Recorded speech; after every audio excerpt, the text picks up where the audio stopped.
Now at 10, a teenager in jail in connection with a homicide investigation in Missouri involving a relative. Plus, we'll take a look at an increase in marijuana possession in southwest Missouri schools. And we'll hear from a cornhole champion from southeast Kansas who's returning to the sport after a serious spinal cord injury sidelined him. The 4 states' most watched news starts now. We could see some severe weather in the morning. This is KOAM News at 10. I'm Dow Quick. Chief Meteorologist Doug Heddy joins us with a first look at the weather. Yeah, usually in the winter time when you start to warm up and you get into the 60s to near 70 degrees, like we've seen the past 3 days, usually we're going to go the other direction, or we have a storm system which is rotating in. We have had a few showers. Most of these have not been reaching the ground, but if we go back to the southwest, this band out across the panhandles of Oklahoma and Texas, this is going to race toward us late tonight and then intensify a bit. So we have at least a low severe threat across the region. This is for tomorrow morning. So timing 6 a.m. till about 11 a.m. Main threats, wind and hail, but we do have at least a low tornado threat. So that's why we want to keep our eyes on this as we get into the morning hours. Still sitting into lower 60s. This is pretty much our overnight low as we go through the overnight hours. Thunderstorms increasing tomorrow morning. I'll have more details on this here in just a bit. See you soon. Authorities in Camden County, Missouri are investigating a second homicide in just the past few days. This time a 19-year-old is in jail charged with the murder of a relative. Reporter Marina Silva has details. It was Sunday night on this rural road in Camden County when someone called 911. They said a few words and the call dropped. The dispatcher radioed deputies. Camden County 2402, could you respond to the area of 297 Rowe Avenue? Again, 297 Rowe Avenue. This may possibly end up being a rolling domestic. Caller came on the line and we could hear a male and a female fighting. The female stated, "Never mind." The male subject stated, "Alice, put the gun down," and neither subject would speak to dispatch. Deputies say when they arrived, 19-year-old Alexander Cantrell King was there. Eric Cantrell was dead, and another woman was hurt. The woman was holding a rifle. Alexander says that he wrestled the rifle away from the female member of the family, at which point the rifle went off, injuring the female family member. Our investigation reveals that story is incorrect. Our investigation revealed that what we think happened is that Alex shot Mr. Cantrell and subsequently shot the female family member in the back. The woman was shot in the abdomen and flown to a hospital. Deputies tried to save Eric Cantrell, but it was too late. Because of the distance from the sheriff's office, it took deputies more than 30 minutes from the call until they arrived. Our response time out to those areas of the county is often delayed, which is why we have the Community Resource Officer program so that we put people in those areas. Unfortunately, Sunday evening, our Community Resource Officer was not on duty. And so as such, our patrol division had to respond, and so their response time is delayed. Sergeant Hines says with this investigation and last week's homicide of Thomas Gifford, they've been working long hours to solve the crimes. Where everyone's been moving and investigating, teamwork is important. And in any of these cases, they're always complicated. There's a lot of facts. There's a lot of evidence involved. Yesterday was a federal holiday. We were all here working this case because nobody's going to work for the dead except us. They can't work for themselves. So we have to be here. The sheriff isn't yet releasing the name of the woman involved. She is out of surgery and at last report was in the intensive care unit. The sheriff would confirm she, Eric Cantrell, and Cantrell King are all related, but wouldn't say yet how. Sheriff says a change in Missouri's marijuana laws might have brought problems to schools. Newton County Sheriff Chris Jennings says since the legalization of recreational marijuana in Missouri, his resource officers have seen more cases of students possessing marijuana in some schools. He says the uptake has been primarily in high schools, but they're also starting to see cases in middle schools. Jennings says students do not only have marijuana with them, but also cannabis edibles. While it may be legal for adults, it's not legal for the kids in school, and it's creating a lot of bad atmosphere in schools, especially for the kids that aren't interested in that. If offenders are under age 18, law officers turn the case over to juvenile authorities. A Joplin gun shop reports an increase in gun sales and firearms classes. Joplin Center Fire is seeing a surge in the number of people visiting that store, which has resulted in a significant increase in sales. One possible explanation for the increase in sales is concerns about personal safety. Is there panic right now within the gun owner community about government overreach? Yes. Is there always panic within small communities about violent crime and how to protect yourself? Yes. As of recently, though, the behavior of the consumer wanting to educate themselves how to deal with that, purchase the tool to help themselves deal with that, and educate themselves how to deal with that, I think, yes, there has been an increase in that. According to the FBI, in Missouri, there were fewer than 37,000 background checks of gun buyers in January of 2019, more than 40,000 in January of this year. However, the numbers are far below the spike in 2021 in Missouri, Kansas, and Oklahoma. Visitors might notice some new additions to Webb City's King Jack Park. The park now has 4 new concrete memorial benches to sit on around the walking track. They're part of an ongoing program offered through the city's Parks Department. City officials says a total of 13 memorial park benches are now in city parks, and there are plans for more. 4 is included in the 13, but there's plenty of room. We are going around the west side of Paradise Lake, and we're going to start a new project there. So we're going to be putting a lot more there and a lot more attention to that side of the lake. Anyone can get a bench of their own. You just have to contact the city and pay for the bench. Each bench costs around $1,200. Where was your Southwest Missouri organization is trying to make sure everyone in the community has access to fresh produce. The 100 Women Who Care chapter of Jasper and Newton counties donated $3,600 to the Webb City Farmers Market WIC program. That program helps provide fresh fruits and vegetables to families in need. Gets them involved in picking fruits and vegetables that they've never seen before, that maybe they can't really even afford. Gets them into herbs, gets them into the dirt, if you can say that, because of the gardening.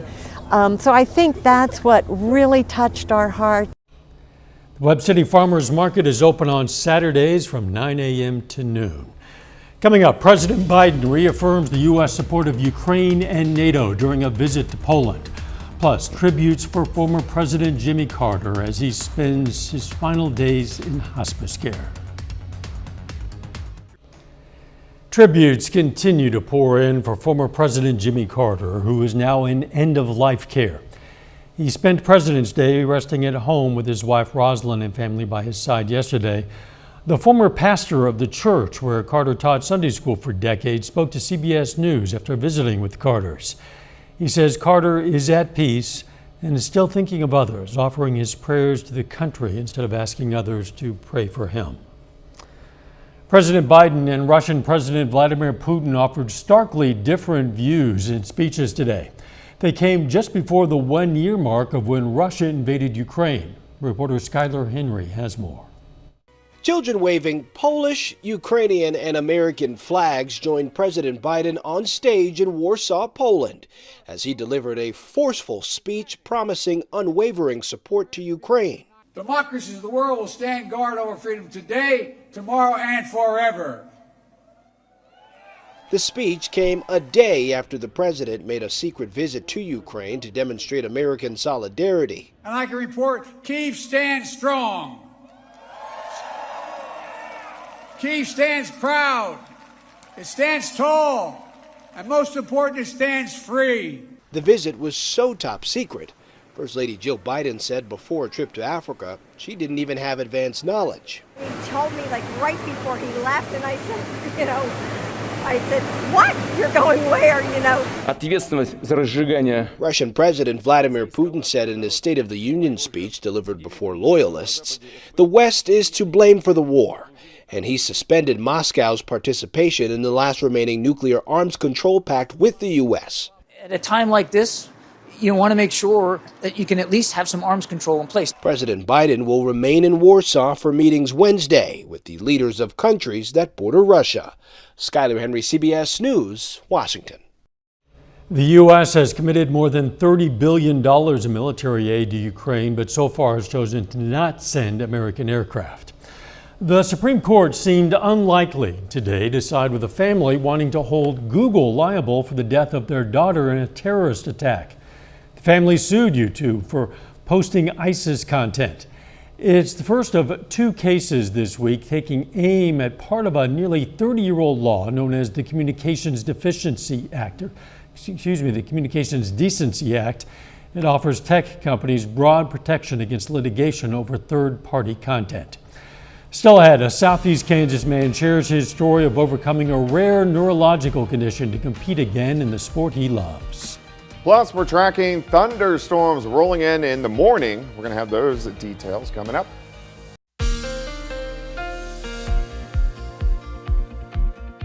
Well, of course, it turned out to be another mild and windy day for us today, but temperatures pretty good across the region, again into the mid to upper 60s.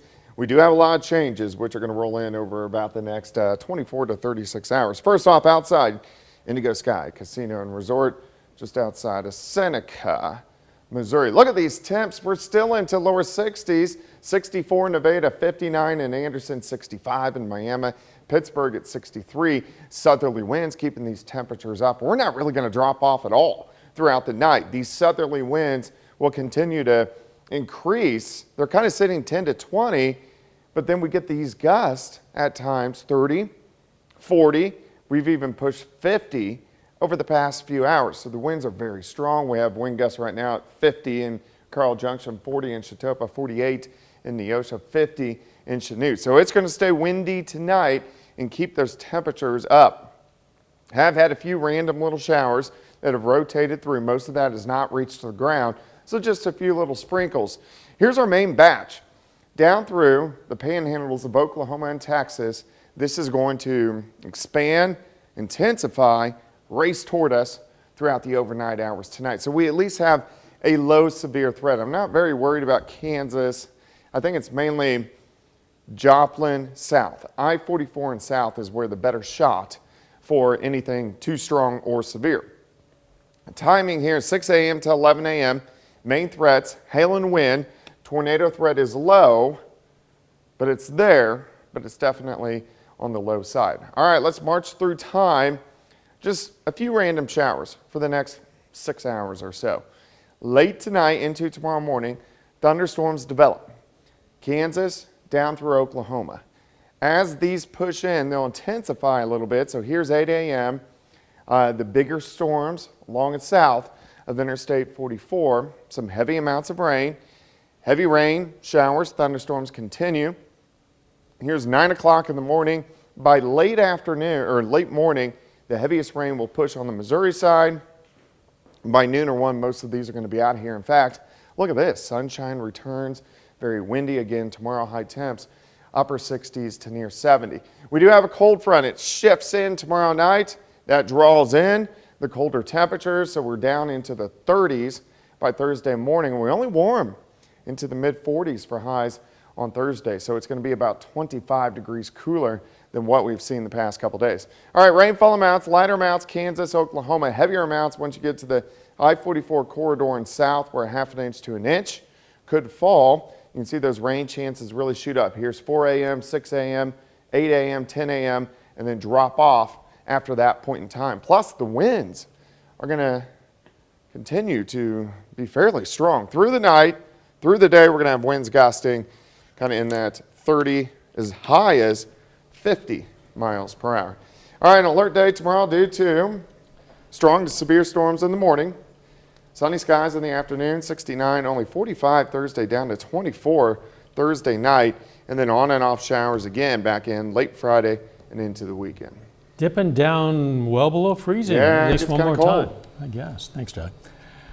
Man in Independence, Kansas was told he might never walk again after battling an autoimmune disorder. KOAM's Amber Jenkins spoke to him about how he beat the odds.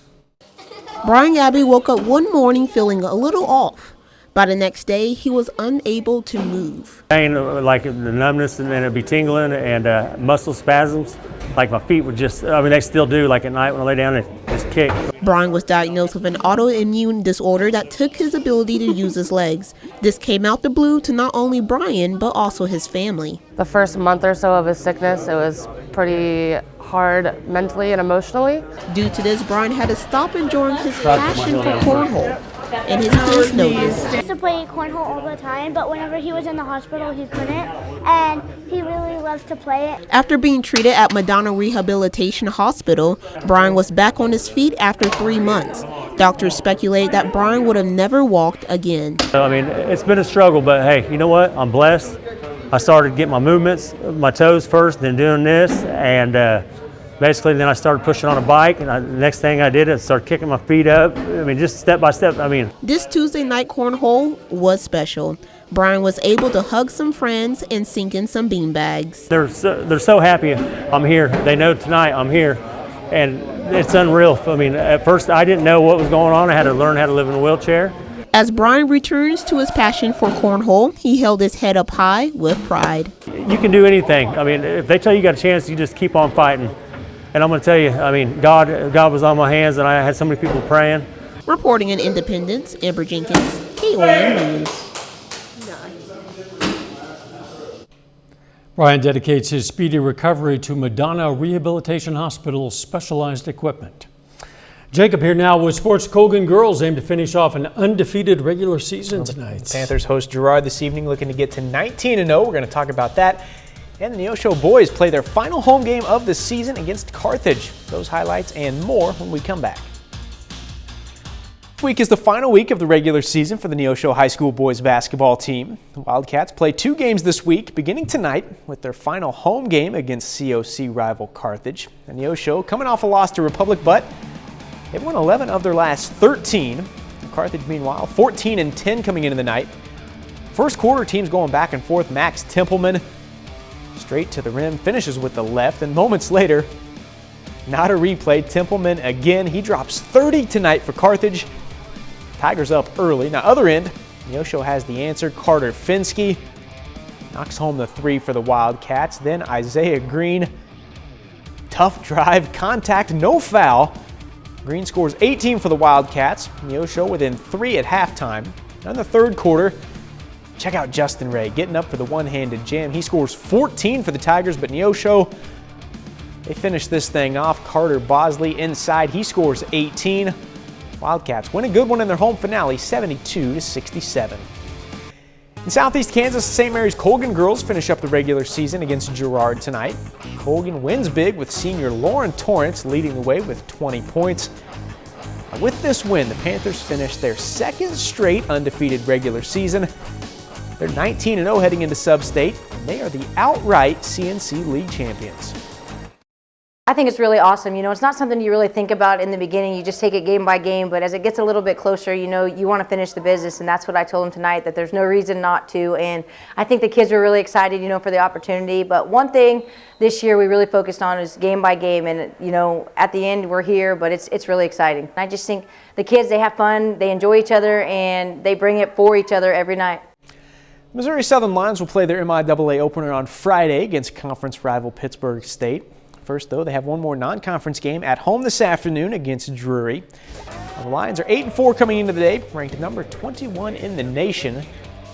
Drury gets one in the top of the first. They still got the bases loaded here, but Cole Gaiman, Webb City kid, big strikeout, get out of the jam. He strikes out 5 today. The Lions down 2-0 in the second. Garrett Rice, laser to center, goes right off the fence out there. Henry Kuziak comes in to score. Rice in there for the double. He drives in 4 today. Next batter, it's another Webb City kid. Tragan Parker, big swing to right center. Really thought he hit this one out, but it's also off the wall. Rice scores. Parker gets a triple there. He goes 3 for 5 with 3 RBIs. Lions go up 3-2 after 2. Oh, in the fourth, Ryan Doran, he also had a big day. Drills it to right. Eventually goes over the fence for the ground rule double. Doran also homered later in the game. Goes 2 for 3. We're back to the top of the order here. Nate Miskowski drops it into right. Doran comes home. Missouri Southern finishes this one off. Lions beat Drury 13-5. The Pittsburgh State Gorillas also in action today. They're on the road for a non-conference game against Oklahoma Baptist. Gorillas not able to stay in it, falling 9-1. Trey McClellan gets the lone RBI of the day with a solo home run in the 8th. Well, this week is state championship week for high school wrestling in Kansas. Round 1 of the girls' state tournament begins tomorrow. And the Columbus girls They hit the road to Salina earlier today for the state championships. Now they're heading into this thing with high expectations. They have 7 wrestlers qualified for state. 5 of those are ranked individually in their respective weight classes, and as a team, they head into championship weekend ranked 3rd in the state. Coach Bowman mentioned to us just everyone placing, everyone winning their first 2 matches, and we automatically place if we win our first 2. So everyone's goal is to place this year, and we'll see a lot of success as a team if we do that. It's such an amazing experience I get to have with my girls, and we're just going to go all out there and show the state what we got. State is a big thing, but just focusing on it's just another tournament, but just give it your all and just leave nothing out there. Us and the staffs being in our senior year, just leave it all out there and never quit, and it'll be worth it in the end. It's a good group. They're talented. They got a chance to make some noise out there in Salina. All right, let's hope they do. We'll be right back. It's a possibility some of us are going to see some stormy weather tomorrow morning. Yeah, all of us are going to see showers and thunderstorms across the region, but a severe threat, mainly I-44 corridor and south, so we're going to make it an alert day. Plus, it's going to be windy, winds gusting upwards of 45 to 50. Ooh. Still warm, 69, then drastically colder by Thursday. Final sports notes. Oh, I told you the Colgan girls finished off an undefeated regular season. The Galena boys did the same thing. They beat Southeast tonight to finish the regular season with a 20-0 record. Wow. Congratulations to them. Morning show starts at 5 a.m. Let's make it a great tomorrow.